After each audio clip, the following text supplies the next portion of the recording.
अस्सलाम वालेकुम अज़ीज़ नाज़रीन। प्रोग्राम इल्मी गपशप में प्रोफ़ेसर अज़रादिस का सलाम कबूल करें। आज का हमारा प्रोग्राम कुमार सानू के गिर्द घूमने जा रहा है जनाब। यानी आज की जो हमारी गपशप है, वो कुमार सानू पे लगेगी कि आखिर ये कुमार सानू जो थे, ये कौन थे? फ़िल्म इंडस्ट्री में कैसे मशहूर हो गए? किस फ़िल्मी एक्टर की मेहरबानी के साथ इनका करियर शुरू हो गया? ये कहाँ से चले, कहाँ तक पहुँचे, हत्ता कि इतने मशहूर और मारूफ हो गए, इतने इनके कारनामे हैं कि जनाब इनका नाम गिनीज़ बुक ऑफ वर्ल्ड में दर्ज हो गया। यानी वर्ल्ड रिकॉर्ड इन्होंने बना दिया। तो ये सारा कुछ अगर आप जानना चाहते हैं तो आपको मेरे साथ रहना होगा। कुछ-कुछ वाक़यात हैं, कड़ी दर कड़ी मिलाते जाएँगे। सबसे पहला वाक़या देखिए 1988 की बात है। अमिताभ अमेरिका में मौजूद हैं, अमिताभ बच्चन जिसे हम कहते हैं। तो वहाँ वो किसी फ़िल्म की शूटिंग के अंदर मसरूफ़ हैं और उन्हें यहाँ जो हिंदुस्तान है, यहाँ से एक एक्टर जाके ना एक कैसेट देते हैं, कैसेट। संजय दत्त एक्टर का नाम है, जानते हैं आप लोग संजय दत्त को? संजय दत्त जाके एक कैसेट देते हैं, कहते हैं जी इसे ज़रा आप सुन लें। ये हिंदुस्तान से कल्याण जी और आनंद जी ने भेजा है। अमिताभ जैसे इस कैसेट को सुनते हैं तो वो तो सुनते ही रह जाते हैं जनाब। वो बड़े हैरान होते हैं कि जनाब किशोर कुमार तो दुनिया छोड़ गए हैं, क्योंकि किशोर कुमार 1987 में उनकी डेथ हो गई। पूरी फ़िल्म इंडस्ट्री में कोई गुलकार ही नहीं मिल रहा कि जो स्क्रीन बैक पे गाना गाए और हीरो जो है आगे परफॉर्मेंस दे। प्लेबैक सिंगर ही कोई नहीं है। किशोर कुमार चले गए हैं, मोहम्मद रफ़ी 1980 में चले गए थे। अब जब उन्होंने वो कैसेट सुना तो उसके अंदर से एक ऐसे आदमी की आवाज़ आ रही थी जिसके अंदर किशोर कुमार की झलक थी। अमिताभ बड़े हैप्पी हो गए। उन्होंने उसी वक़्त फ़ोन किया बम्बई, कल्याण जी और आनंद जी इन 2 भाइयों को और कहा कि जी इस आदमी को आप मेरी मौसीकी के लिए, मेरी गुलकारी के लिए यानी जब मैं फ़िल्म पर आऊँगा तो जो बैक सिंगिंग है उसके लिए इसको सिलेक्ट कर लें। और ये बंदा है कौन? तो उन्होंने बताया जनाब ये कुमार सानू है। तो अमिताभ बहुत राज़ी हुए। लेकिन जी ये वो वाक़या था 1988 में जिसने कुमार सानू को फ़िल्म के अंदर एक एंट्री गेट दे दी। अब थोड़ा-सा हम चलते हैं जी कि आखिर कुमार सानू बम्बई तक कैसे पहुँचे? कलकत्ता के अंदर एक आम सा घराना है जिनका ताल्लुक मौसीकी से है और ये जो मौसीकी से ये घराना है, ये पशुपति भट्टाचार्य नाम का एक आदमी है, उसके 5 बच्चे हैं। उनमें एक बच्चे का नाम है कैदरनाथ भट्टाचार्य, कुछ भट्टाचार्य भी कह देते हैं। तो ज़ाहिर है हिंदू नाम है, मुझे ज़रा तलफ़्फ़ुज़ में शायद मुश्किल आ रही होगी। कैदरनाथ के नाम से जाना जाता है। कैदरनाथ बच्चा जो है उसके वालिदैन उसे कह रहे हैं कि पढ़ो। अब वो पढ़ भी रहा है, बीकॉम तक चला भी गया, लेकिन साथ-साथ वो मौसीकी की तरफ बड़ा जोश-ओ-खरोश से आता है। वो हर जगह पर नकल किसकी कर रहा है? किशोर कुमार की। और दुनिया बड़ी मुतासिर होती है कि यार ये तो किशोर कुमार की आवाज़ ही निकल रही है। और उसके सारे गीत याद किए हुए हैं, उसकी सारी गज़लें याद की हुई हैं, जगह-जगह, चौक-चौक, चौराहा-चौराहा उन गज़लों को पढ़ता है, स्कूलों में, कॉलेजों में स्टेज परफ़ॉर्मेंस देता है। हत्ता कि किशोर कुमार की नकल करते-करते कलकत्ता के अंदर जो मुख्तलिफ रेस्टोरेंट थे या मुख्तलिफ ढाबे थे, वहाँ भी जाके ये बंदा गीत गाने लग गया। अब ये बंदा कौन है? कैदरनाथ भट्टाचार्य। अब ये शुरू में सानू इसको कहते हैं, प्यार से सानू कहते हैं। ठीक है ना? घर में सानू के नाम से इनको याद किया जाता है। अब ये बंदा कोशिश कर रहा है कि जी वो अर्निंग करे, पढ़ाई में नहीं दिल लग रहा, बीकॉम छोड़ दिया बीच में। अर्निंग करे और म्यूज़िक के साथ करे। तो कलकत्ता के अंदर तो इसने थोड़ी बहुत अर्निंग की, लेकिन काम नहीं बना। फिर ये बम्बई आया, 2, 4, 6 महीने बम्बई रहा, किसी ने सुनी नहीं और वापस चले गए। अब ये ज़माना कब आ गया? 1986 का ज़माना आ गया। दूसरी बार ये बम्बई आए और अपने बड़े भाई के पास गए और जाकर उन्हें गुज़ारिश की कि मेहरबानी करें मुझे 1100 रुपए उधार दे दें, मैं आपको लौटा दूँगा। उन्होंने कुछ ऊँच-नीच के 1100 रुपए दे दिए। अब ये 1100 रुपए लेके आ गए और आके 6 दिन की कलील मुद्दत में एक रेस्टोरेंट पे इनको सिंगिंग यानी गाना गाने का मौका मिल गया। अब ये वहाँ पर गाना-शाना गाने लगे।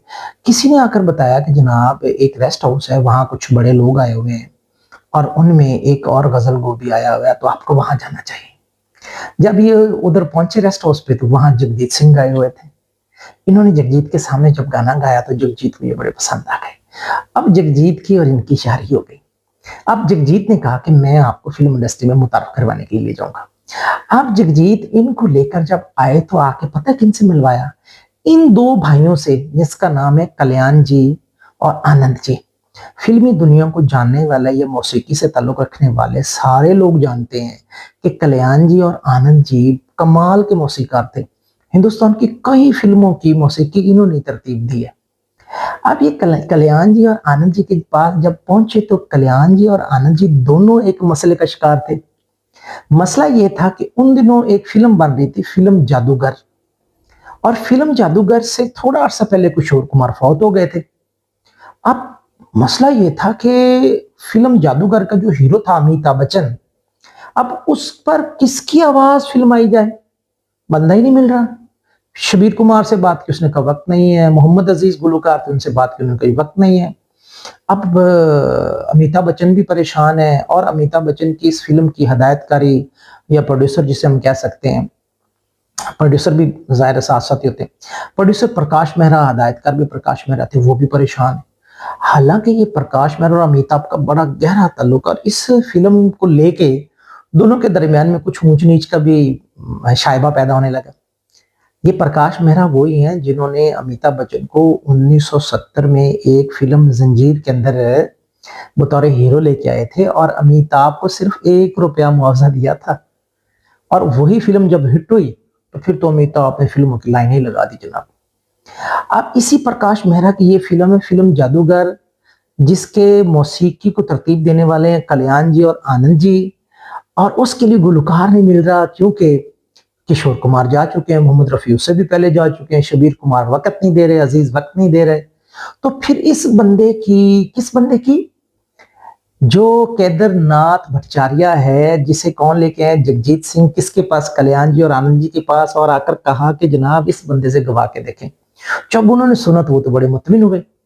अब इस फिल्म के लिए कल्याण जी और आनंद जी ने ये अपने ज़हन में फैसला कर लिया कि जनाब हम इस फिल्म के सारे गाने जो हैं वो इस नए लड़के से गवाएंगे, और इसके लिए उन्होंने प्रकाश मेहरा से भी बात कर ली। लेकिन प्रकाश मेहरा ने कहा जब तक अमिताभ इस बात की इजाजत ना दे दें तो हम इस बंदे को सिलेक्ट नहीं कर सकते। फिर क्या हुआ जी, इस बंदे केदारनाथ भट्टाचार्य की आवाज को रिकॉर्ड किया गया।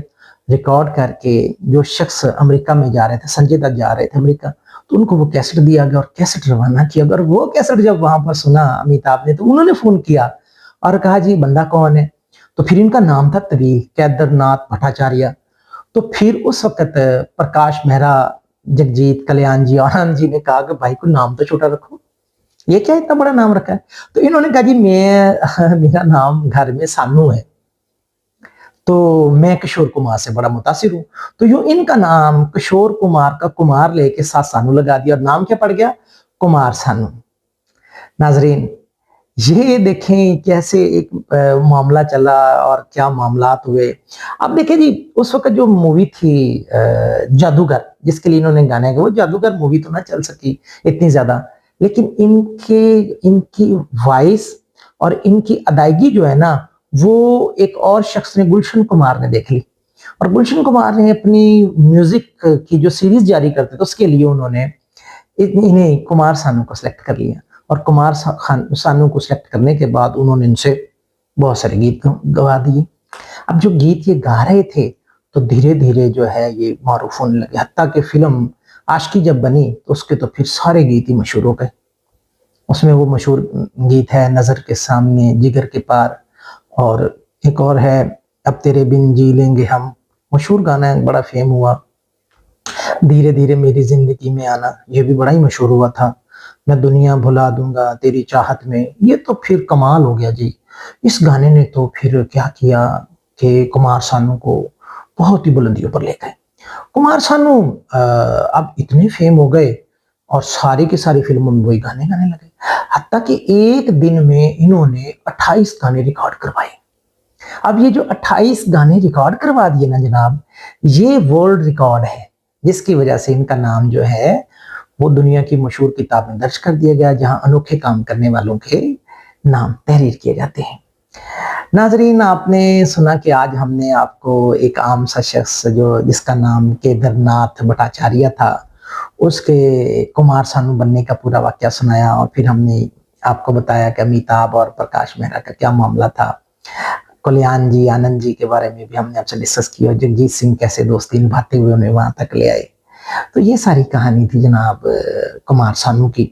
और कुमार सानू जो है वो ज़ाहिर है आज भी मौजूद हैं, मुख्तलिफ खबरों में रहते हैं, कभी किस हवाले से कभी किस हवाले से, उनको जानने वाले तो जानते ही हैं।